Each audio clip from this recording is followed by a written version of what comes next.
Okay, hello everybody. This is Gray over at Wakasashi's Tea House in Japan. I hope you're good. Hope you're genki. We are back by popular demand for another episode of Talking Comics with Mick. How are you doing, Mick? I'm well, thank you. The terrible twosome right again. We are back. We're back with tales of misery and woe, of almost broken legs. Is that right? Are you okay over there? I'm all right. I just torn a ligament, slipped on the ice. So my goodness. What can you do? What can you do? I can sit. I can talk. Okay, that's good.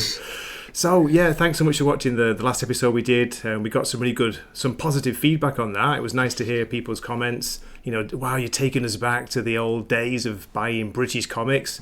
And speaking of British comics, today we're going to talk a little bit about 2000 AD.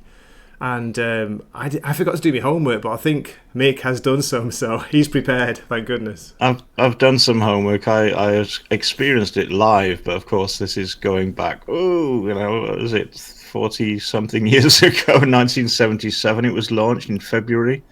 Yeah. And it was a kind of revolutionary thing. I think they were basically looking up. I'm not sure whether Star Wars had come out yet, but they knew that there were science fiction, big science fiction movies coming. And IPC, I think, were publishing it and decided to jump on the bandwagon. So rather than just the usual war comics, they decided to launch a science fiction comic. And that was the first of its kind. And it's still going today. That's crazy, isn't it? That's impressive, even that it's still going. Yeah. I've heard a few times it's come close to, cancellation, but thankfully, you're still maybe. going. Well, it's 48 years now, if I'm adding it up correctly, so that's a long time. And you can still get it digital, and I presume it's still published in Britain. But it was a big thing in 1977. It was an alternative to all the, battle and valor and all that sort of stuff that was going, and all the Wizard and Chips and Dandy and Beano that we talked about last time, which were for younger kids, like humorous comics. Well, yeah, what was interesting first, when I was young, as you say, they were like, what do you call it? Primary school comics, really, weren't they? But can I ask you, sure. do you remember 2000 AD coming out? Do you remember it before? Was there any kind of press or notice about it? How did you hear about it? I don't know, really. I was just trying to think, because if it was in February, then I wouldn't have been at the grammar school yet. But everybody I knew in the grammar school, or my friends were buying it. So I can't remember how it came out. Maybe it just appeared in the newsagents, and I thought, oh, that looks good. I really don't remember. I mean, they probably had some kind of advert thing, and I was buying maybe Battle at the time, which was the same publishers and some of the same writers as well. Okay, yeah, you probably would have seen advertisements in the comics. Yeah, so. I really can't remember, but I imagine they did a big, publicity drive for it. Yeah. And Mick, you were saying that you've got the list of the series that were published, the first one, the characters. Yeah, that's right. So the very first issue, I mean, what they had, IPC had the rights to Dan Dare, who was a popular science fiction sort of space opera hero. He'd been in the comic. What was it called? Eagle. Eagle was a sort of full-color glossy comic. Yeah, it was a big thing. They had the Trigon Empire and Dan Dare, and I can't remember loads of other stuff. And they thought, well, we've got some recognition, brand recognition there if we put him in. So he was in the center pages, I think, from the start, with the middle pages, two-page color spread. The rest was all black and white, apart from the cover.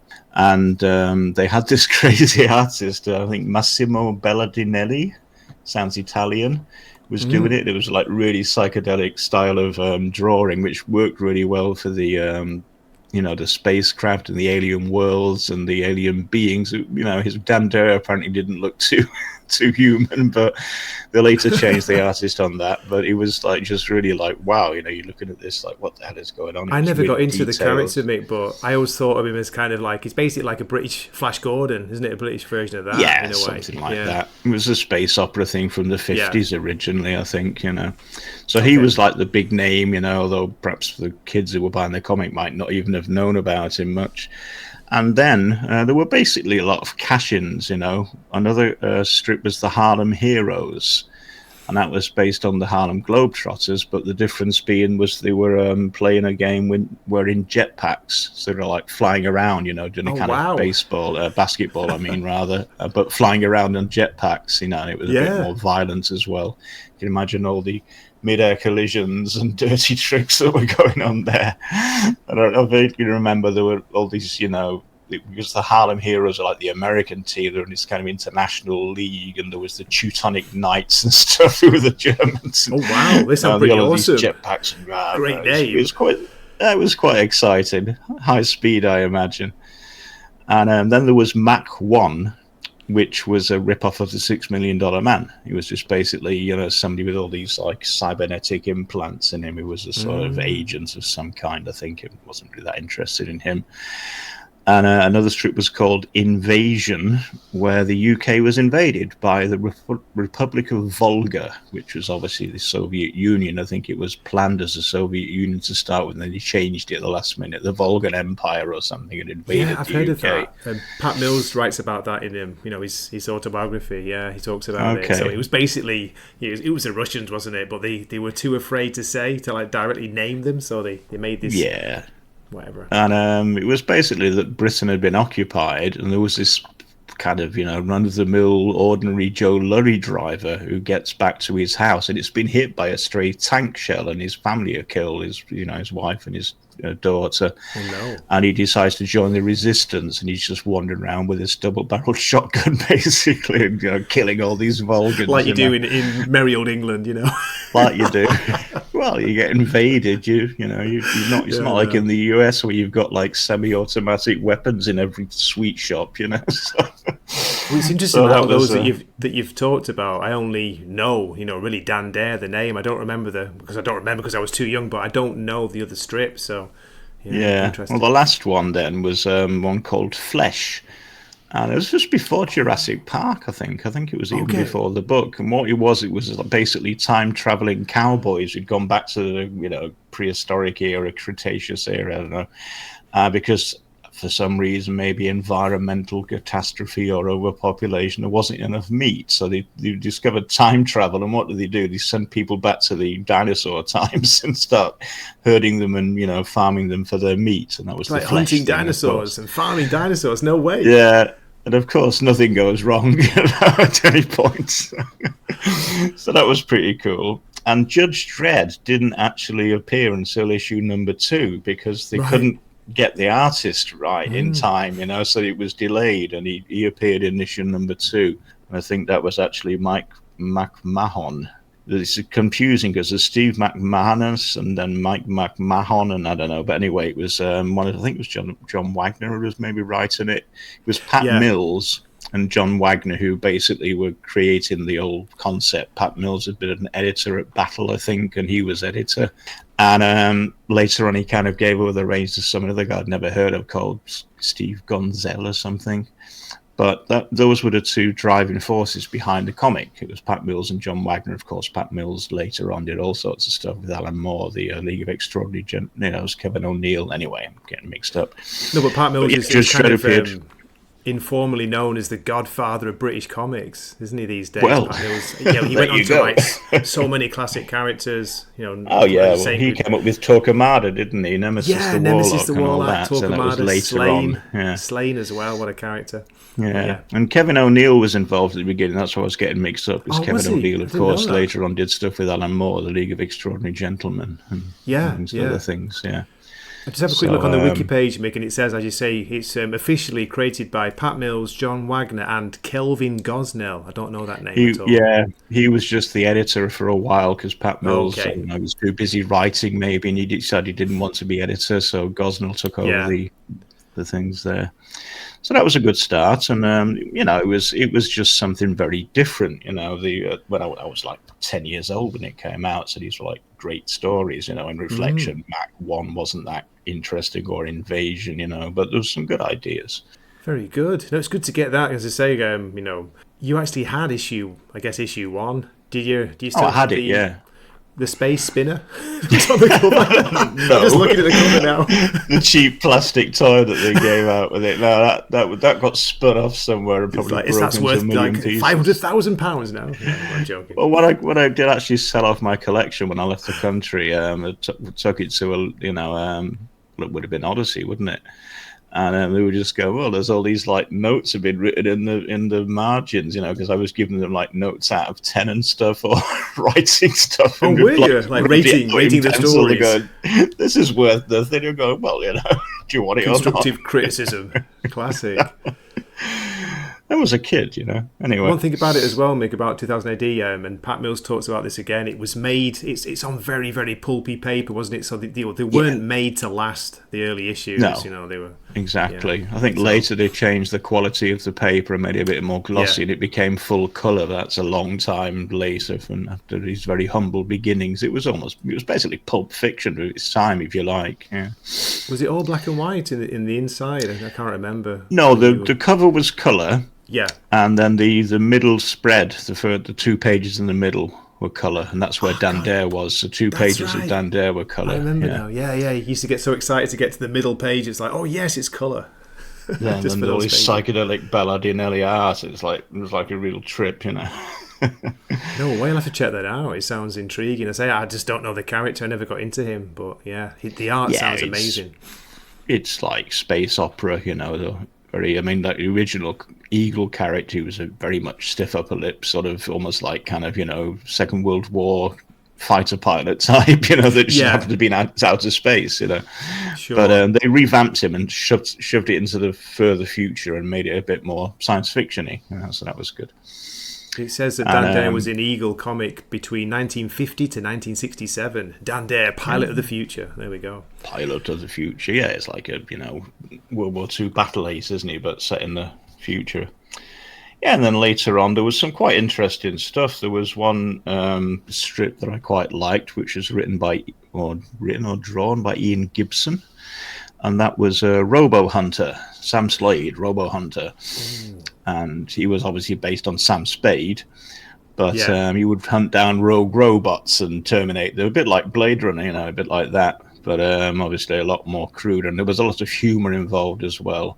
For instance, he had I think they were reducing characters smoking in their comics, and so he had basically an e-cigarette. It was like a Havana cigar, but it was electronic, and it spoke to him. It's called Hoagie or something. Hoagie the Stogie, it was like this Havana cigarette thing, and it was like having a dialogue with him all the time, and it was reducing his nicotine input because it was a Robo-Hunter, written by John Wagner and illustrated by Ian Gibson. Yeah, there you go. A Sam Slade kind of guy, cigar smoking bounty hunter of robots. Yeah, brilliant. And he later on got like a sidekick who was this idiotic robot, so it was played a lot for laughs as well. Yeah, and I'm not sure how we want to do this. Quite early-ish on, there was another science fiction comic that was launched called Star-Lord, which only lasted 22 issues, in fact. And the question is, was it just like a publicity stunt to get readers to read this new comic, and then they merged it with 2000 AD? But some good strips came out of it. But again, it was the same writers and artists doing it. So Strontium Dog appeared for the first time in Star-Lord, and he was like a mutant bounty hunter. And that series is probably still going even now. It was very popular. And Robusters, that was quite a cool idea. They had basically, whenever there was a natural disaster, they would send this squad of robots over, a bit like Thunderbirds, but with robots, because they couldn't be killed. They could be destroyed, obviously, but they couldn't be killed. So they weren't risking humans. They were sent into disaster areas to clean things up and to, get things under control. And that later developed into another strip called the ABC Warriors, which was kind of a prequel, which had been the Atomic Biological Chemical Warriors. There was basically these robots who were fighting wars for humanity. I remember those. Yeah, I remember that one. Wow. So, but the first strip was these Robusters, like Ghostbusters, I don't know. Robusters. Those two strips got taken over from Star-Lord, which only went 22 issues. I think I bought that as well, but it only lasted like about 4 months, and then it was gone. And later on, actually, I'm not quite sure when this was, there was another comic called Tornado, and it was basically not very good. And again, it merged with 2000 AD, but none of the strips really carried on very much. But what was interesting about Tornado was the cover of the first issue had somebody dressed up as a superhero. It was meant to be the editor, like Tharg, this alien, was the editor of 2000 AD. That was one of the gimmicks. Yeah. And this one, Tornado, it had this guy dressed up looking like a total idiot. And it turns out it was Dave Gibbons. They somehow roped him into doing that. This artist, that Dave Gibbons on that cover? Yeah. Yeah, he looks a total dork, because he's dressed up in this kind of, underpants on the outside and cape and stuff. And I didn't know that when I was doing a bit of research. As I said, he finally got somebody to do this. It was Dave Gibbons, the artist. Yeah. Poor Dave. That was almost like he drew the short straw, obviously, for that one. He drew the short straw, or he needed the money. I don't know, something like that. So that was the thing, and you got basically. Just interrupt you for a sec. So, going back to Tharg, what did you think about Tharg and the whole concept of that? It was basically, as you say, it was a face for the editor, wasn't it? Meant to be an alien editor. It was a laugh, yeah. It's like, you would say, splendid for Thrigg Earthlets, and I am your editor, Tharg. I bring you thrills. They had like the thrill meter for all the different comics. Yeah. Like once when the actual artists were on strike, the thing was, they said, though, the robots have gone on strike, so I produced the entire issue, but there were too many thrills, and it basically exploded the thrill meter. So they had to take it and put it in a sealed vault, like a lead-lined vault, because it was too thrilling. Because this was this alien who came from Beetlejuice, I think, or somewhere in the area of Beetlejuice. Yeah. No way. So that was silly, and what they had though was Tharg's Future Shocks, which is just basically showcasing new talents, where a lot of people, including Alan Moore, later had their first strips in 2000 AD. And they did some photo stories even early on in the run of the comic with Tharg. I'm not really can't remember anything about that. I think the editor was doing some of the stuff. He was the patsy for that one. He drew the short straw. Yeah, they were popular. I have no real memory of that. Yeah. In the comics, I remember that things like Looking or something. Yeah, this photo strip thing. It was really popular for a while. No way. Yeah, that was all the teenage romance stuff, wasn't it? And so I don't know. They just did it as a bit of a laugh, probably, and to take the piss out of the editor to get him to dress up. But anyway, so getting a bit off topic there, but it was a great comic. It was just really exciting. I remember looking forward to it every week, and a lot of new talent was coming through, like loads and loads of the talent that ended up going over to, the sort of the British invasion to Vertigo. Alan Moore was kind of before them, but then loads of them came afterwards, and most of them started off in 2000 AD. Yeah. That's right. The one exception, actually, because I was checking this, was Jamie Delano. He didn't. I was getting mixed up there. He was working for Marvel UK, and he wrote this text story called Night Raven, which had some illustrations, and then he did some Captain Britain stuff. So, because I was thinking, wasn't he in 2008 as well? But no, Jamie Delano started off at Marvel and then went over to America, obviously. Yeah, speaking of the big names, the two that I remember, we'll talk about this in a bit, but is Peter Milligan, who did Bad Company, and then later Grant Morrison, who did Zenith. But that's how I first experienced those two writers. It was interesting that later on I'd go on to read them in Vertigo titles, but... Grant Morrison was about 10 years later, wasn't he? Yeah, it was. It was like 1987 when Zenith... I must have left the country by then, but in Berlin, definitely, there was a comic shop where I could get it, and I had it on and sort of, pulling it for me weekly. But in the end, I kind of gave it up. And there was a spin-off, actually, called Crisis, which was pretty cool. That was a bit like the 2000 AD, same vein, but more for a bit more grown-up audiences. And but that's like another whole topic. I've not really looked into that. I remember there were some like dystopian future stories about basically Britain being in this forever war with some other country, the draft and everything.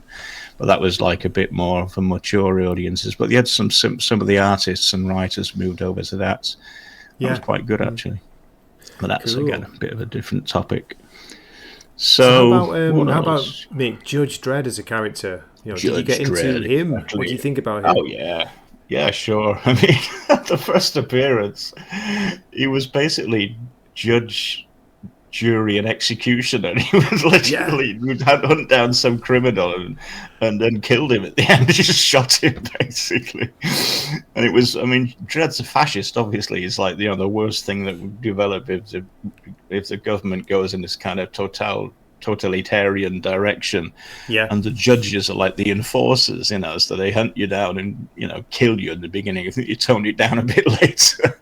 But in the first issue, he finds some criminal who's done something or other and just shoots him dead. The sentence is death, and boom, with his lawgiver.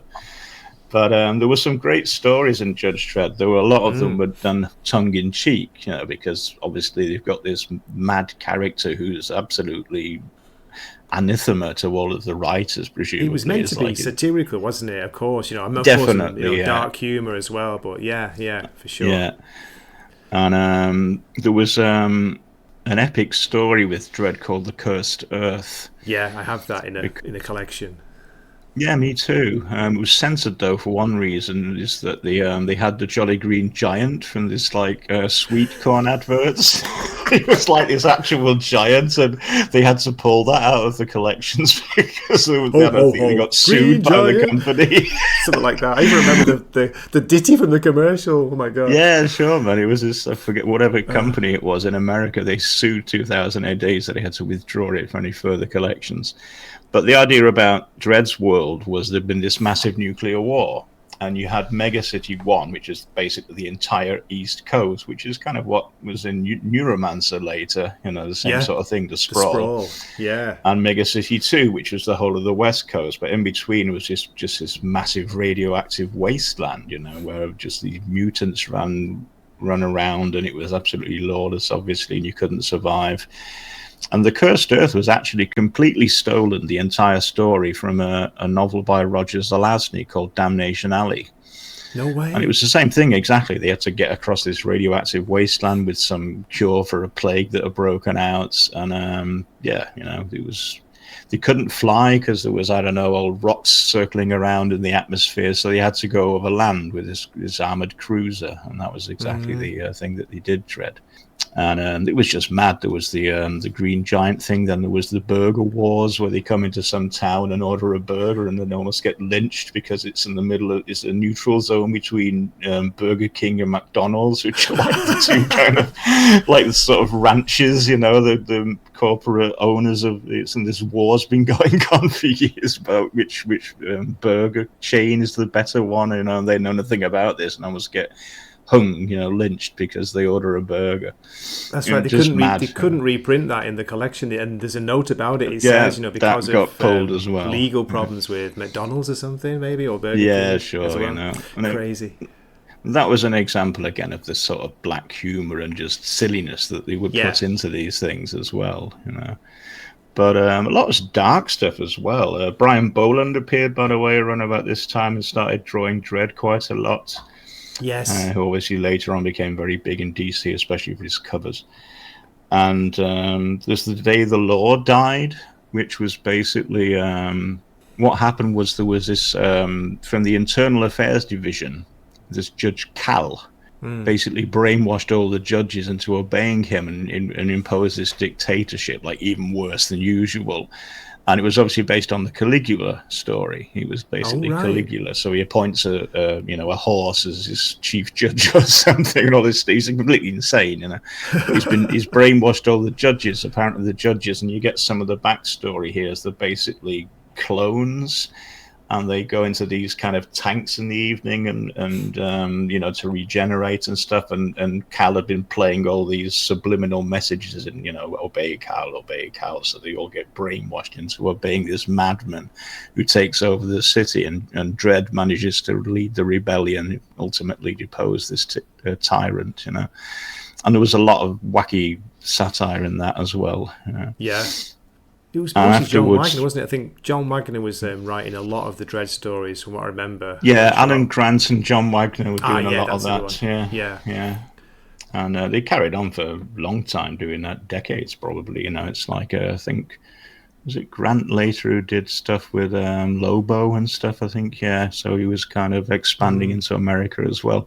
And a lot of these artists, again, they were committed to doing stuff, but then they started getting freelance work in America, and so they were splitting there and probably getting more money as well from DC especially. And so they started working more in America than in 2000 AD. Well, mate, here's a little bit on that note from Pat Mills. He's talking about.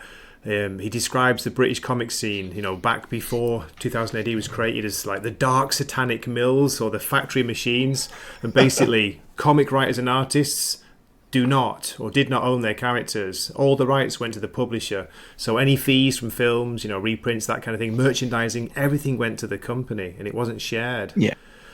That was normal, though. It's the same in America. It's not really. Yeah. But I think they got a better deal, with America, or maybe just better pay. So that's why they just renegotiated better contracts, and much later when Alan Moore was working, he basically refused to work for 2000 AD anymore if he couldn't have the creator rights for the characters he'd created. That's why he stopped working for them. Yeah. And then at this time, of course, he started with Swamp Thing and stuff, so he didn't really need them anymore. Yeah. And that's again later.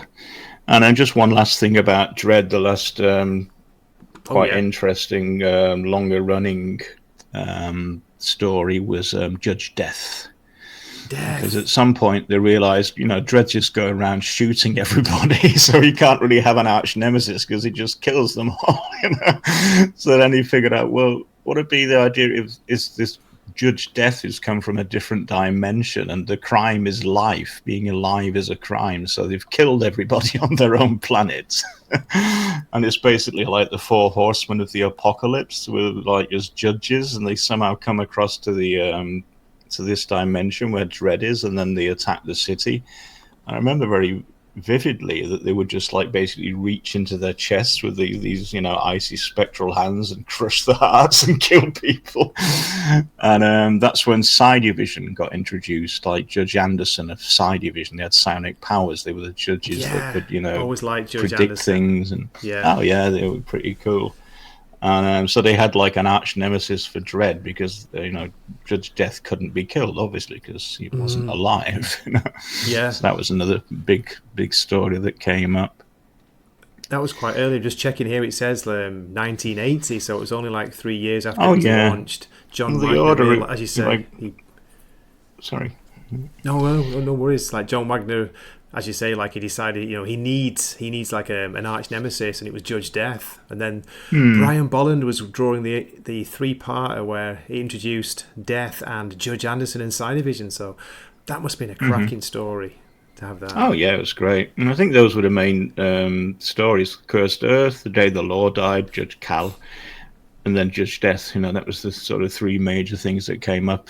Apart from all the one-offs and stuff, but the whole thing was just mad. Though it's you had you imagine there's millions and millions and millions of people all living on top of each other in these blocks. These blocks are basically massive, like a whole city. It's like there's a whole city's population in one high-rise block, and they use that a bit in the films later, or the second film. And just the whole culture was mad. It was sugar was illegal, so it was it was like a drug, like cocaine. On sugar dealers and stuff. Nicotine wasn't allowed, so you had a smokatorium where you went in and smoked. It was you couldn't smoke on the streets. Okay. And then there were just crazy things like the fatties, which might not get through nowadays, but they were so enormously obese because they just ate out of boredom because everybody's unemployed, no one's got anything to do, so they've all these mad hobbies and they just eat and eat and eat, and they needed belly wheels, basically. I remember, I can see the image. I remember, the illustration. Propping up their stomachs so they could walk, because they were too heavy otherwise. Just mad stuff like that, And it was, it gave the writers a lot of creative license to just be really silly in a lot of ways, with this very dark background of this this basically fascist state. It's how do you control such a massive population? You just have to be totally, totalitarian with them. Yeah. Yeah, as you say, judge, jury, and executioner. I always remember the block wars like breaking out, and also the different blocks. They had like special names, didn't they? Were they named after, for example, movie stars or old science fiction writers, things like that? Whatever caught the writer's fancy. Yeah, this such and cool. such block. Yeah, and then later on they introduced because they realised that it's like, well, Mega City is just a bit too big. So they had the block wars, as you said, and then the Sov block, I think it was called, like the Russians, obviously. They basically nuked Mega City and blew half of it away and stuff and invaded, and then Dredd was leading the rebellion again. It was, this typical kind of invasion resistance thing, but that was one way of reducing the population as well. That's just you have the city. So... is it the Apocalypse War, maybe? Yeah, there must have been that. Wow, this is all before my time. Black satire on the idea of the MAD theory, mutually assured destruction. It's like, what would happen if somebody started shooting nukes? It's like, of course, both sides would be destroyed. Okay, let me ask you. Sorry, go for it. Go for it. Just one thing that was an aside. 1981. There was a film came out, Hardware, it was called, by a director called Peter Stanley, who had done another film, I think it was an Australian director. He'd done one film called Dust Devils, which is quite cool. And Hardware was actually a rip-off of a Future Shock story by Kevin O'Neill and Steve McManus, I think it was. And they went to court, and O'Neill and McManus won and got a writing credit in the film. Because he basically completely ripped off this very short story and made a film out of it. It was an old mech warrior that basically invaded a woman's flat, Yeah. So I think a boyfriend brings back the head as a sort of, souvenir or something. He finds it in the desert and stuff, and then it just reassembles itself, But that was interesting. What I didn't know at the time was they ripped it off. I thought, this is a 2000 AD story. I remember this one. It says here, Hardware, 1990 science fiction horror film directed by Richard Stanley. As you say, he's Australian. It was based on, or it was ripped off a short story entitled Shock that appeared in 1980 in the Judge Dredd Annual, 1981. Yeah. Wow. Yeah. So I just had a note of that again. That was the first actual, as you like, 2000 AD adaptation, even though it was more or less a rip-off. It wasn't allowed. It wasn't licensed. Of course, later they've done, in the meantime, 2 Dredd's films, one with Stallone, which, I don't like. It's actually not as bad as people remember. The story isn't so bad. Recently. Yeah. There's some great moments in it, some really good things. Yeah, it's not bad. I thought the one with Carl Urban, he was a lot better as Dredd, but the story was a bit weak, so it's like, it's it looked difficult limited to on translate. the budget, looked limited on the second one, but he was a much better Dredd. I like the way that was more focused on just the block war and that kind of thing, but and that's how we get back to what we had in our last little chat about, comics can do a lot more in some ways than films can, because you've got an unlimited budget, or you need just a talented writer and artist, and boom, there you go. You can do anything you want. Anyway, I just got to ask you, get your thoughts on a couple of other the strips that were in 2000 AD, whether you read them or not. So the first one is Rogue Trooper. Did you ever get into that? Oh, yeah. That was good. That came quite a bit later. I might already have been in Germany when that came out. No, that's not right. 1980 I got here, Rogue Trooper. Dave Gibbons, it was an early Jerry one. Finley Day and Dave Gibbons, Steve McManus, Rogue Trooper, genetic infantryman. Yeah, the idea was cool because he was basically the last of these genetically engineered infantry or soldiers. That's right. And it turned out later there'd been a betrayal by the higher staff, and whatever, and he was the last one left over. But he had 3 of his buddies in computer chips, one in the helmet, one in the rifle, and one in the backpack, and they could talk to him. So he was basically wandering around in this, again, another. That's what was so cool about atomic that character. Wasteland. Yeah, I love that. Chatting away with these dead people that he'd been, been his colleagues. Well, his really cool. What do you call them? His fellow soldiers. Yeah. Yeah. That was cool. And another one I remember is where was it? I was going to talk about. Just getting a total DR and Quinch, which was that from Alan Moore originally? That was Alan Moore, yeah. That was a series of very silly stories. Just crazy bonkers stuff, but just remember the characters.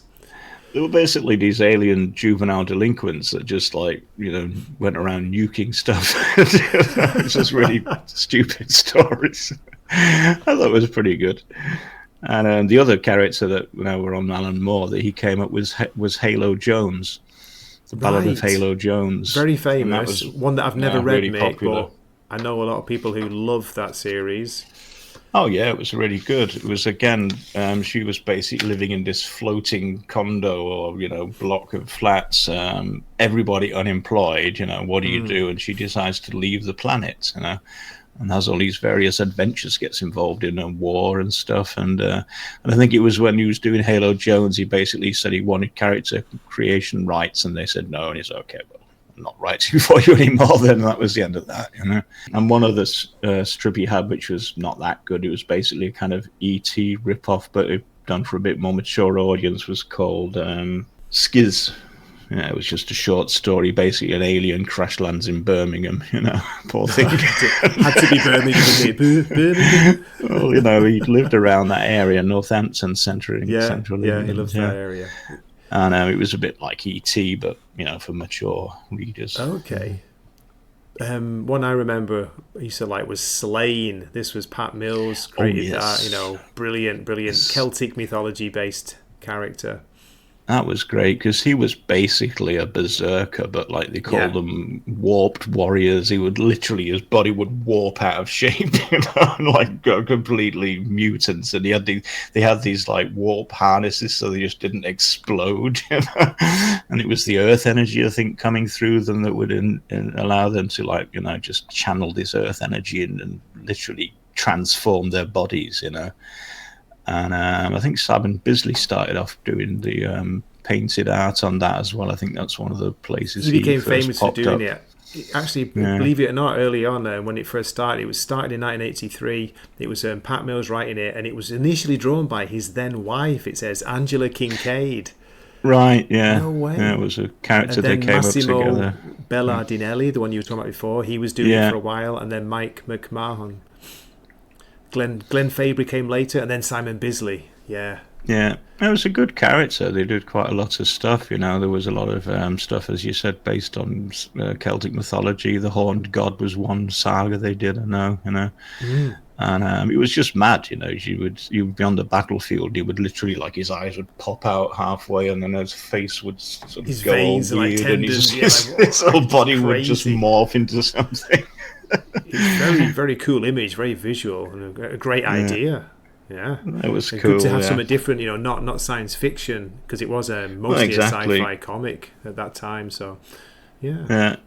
And with Nemesis, that happened also kind of start of 1980-ish, I think, where they just had this one thing at the time. The Jam had just had a big hit with Going Underground, and they decided, we'll do these rock things, these rock-themed stories, which never really came to anything. But the first one was Going Underground, and it was actually Nemesis was basically a deviant, and Torquemada was head of the traffic police in this world called Termites. They were just chasing each other around in these weird not really cars, they were more like spacecraft, but underneath the ground, That was Kevin O'Neill, the artist, wasn't it? And he did some amazing art on that in the beginning. Oh yeah, it was really good. And that just developed into Nemesis in the end, which was this alien who was Nemesis basically the Warlock, who was revolting against Torquemada, whose mission was to destroy all aliens. The weird thing with that, Mick, at the time, I think I was too young to appreciate how good that was. But now, I've actually just recently, I got the first collected edition, volume 1 of it. They've made a new version, and it's just amazing. Seeing the art. The first few stories, it's completely bonkers, completely wacky, but really, really entertaining. Yeah, it's just rad, man. It's just rad. Really good. Rad. One before we start recording, one I want to talk a little bit about. The first one that I remember, it wasn't one of the main titles. It was a strip called Bad Company, which was created by Peter Milligan, Alan Grant, John Wagner. There we go. And that was what was it again? Just having a quick look here. It's Here we go. Here's the synopsis. Humanity is at war with a strange alien species known as the Cruel. Young soldier Danny Franks is fighting on the planet Ararat, no way, recruited by the renegades known as Bad Company. So it's basically, it's a platoon. Yeah, and that's it. Yeah. It's a war It was story. a bit like the Dirty Dozen, wasn't it? They Yeah, were all. There was one that looked a bit like the Frankenstein monster, I think. Yeah, and, that's they what I were always all a bit remember, that weird character. looking. Yeah, really cool. But yes, Peter Milligan, that's the first time I saw like his name. I didn't know him, and later on I'd read him in what was it, Shade the Changing Man. I think the first one Yes, he did for DC. that was his thing. Yeah, So I remember Bad Company. Before Vertigo. There's one more that we wanted to mention. Zenith, Grant Morrison. The first time I saw his name was in 2000 AD. Yeah, that was 87. So 10 years after the 2000 AD launched. I think he'd done a couple of Future Shocks, and then he came up with this superhero who was basically this kind of pop icon as well. So it was like, what if this Gen Z or baby boomer time? I can't remember. Or it'd be baby boomer maybe. Became a superhero, and he was all focused on marketing and stuff, and he was really egoistic, shallow, sarcastic. Yeah, as you say, basically. Ego. Yeah. It was pretty cool. Yeah, and that's how Grant Morrison got started. I'm not sure if he did much more for 2000 AD, but then he went over to America, obviously, as you know, because you've been reviewing his comics for years now. That's right. Yeah. And other ones I've got here is Garth Ennis, Jamie Hewlett, Philip Bond, Steve Dillon, Mark Millar. Apparently they all, worked at some point for 2000 AD for, more or less periods of time. And then, of course, all they went over to America where the money was better. I think actually at some point I read some of them came back or were working for the British companies because the exchange rate, changed. And it was actually worthwhile, and perhaps they were offering better money by this time as well. Yeah. I don't know the full story because I say I've been reading Pat Mills's biography. One of the ones was it Be Pure, Be Vigilant, Behave, and he does write about one of the 2000 AD was in a bit of a crisis. They tried to reinvent it, and they brought Grant Morrison and Mark Millar to edit it, and they were trying to go for a bit of a. Do you know them Loaded, that kind of magazine, a lads magazine style, and it didn't go down well. But so they were editing it for a while. I didn't know that. No, I didn't know it because I wasn't buying it. It was probably long after I was reading it. In my defence. So, it's still going. It had a huge influence on me when I was that age. Obviously it was like, wow, science fiction. What's this? And maybe even before I saw Star Wars is when it would have been when 2000 came out, or around about the same time. Well, I think we got it later, Mick, than America. I'm going off memory here, but it was released in the summer in 1977 in the States. But I don't think UK got Star Wars until 78. We were like half a year later. It's possible, yeah. Yeah, so and it came the out info before. I had was that they knew that these science fiction films were coming. Like Close Encounters came later as well, so they thought, oh, let's jump on the bandwagon. It was really good. And it was a hotbed of British talent, that's all these different names we've mentioned, they got this started basically in 2000 AD. Nice so, one. Yay. Okay, well, this has been good. It's been really good just to get your memories from it as well, because you were there in real time, as you say, when it was first coming out. Yes, get them while I can still remember. That's the one. It's like 200 years ago when everything was. I do remember being at the grammar school, and it'd come out whatever day, and we'd all be like, "Oh, have you read?" And somebody would bring it in, and we're all reading it, And it's like, it was cool. So that's it. That was our take. That was our little introduction to our take on 2000 AD, our experiences with it. Hope you enjoyed watching and listening. Do drop comments if you feel like it. It'd be great. And if you're still listening and watching at this point, thank you so much. Well, thank you for your patience. You can still buy collections of the various titles, and it is still being published. You can get it in digital or physical form in England, perhaps not otherwise. I sometimes buy the digital because it's very, very cheap. It's really good. They've got a great homepage. I think it's Rebellion, isn't it? Rebellion are the company. Rebellion now is the publisher. Yeah. So you just have to know that it is like an anthology thing. So you will have like maybe 6, maybe 5 strips in it. So you're only going to get a few pages every issue. You've got to kind of follow it for a while to get the stories. Yeah, but there are collected editions. And Judge Dredd has got his own magazine, as it's called, which is, I think, still going. It certainly started off at some point.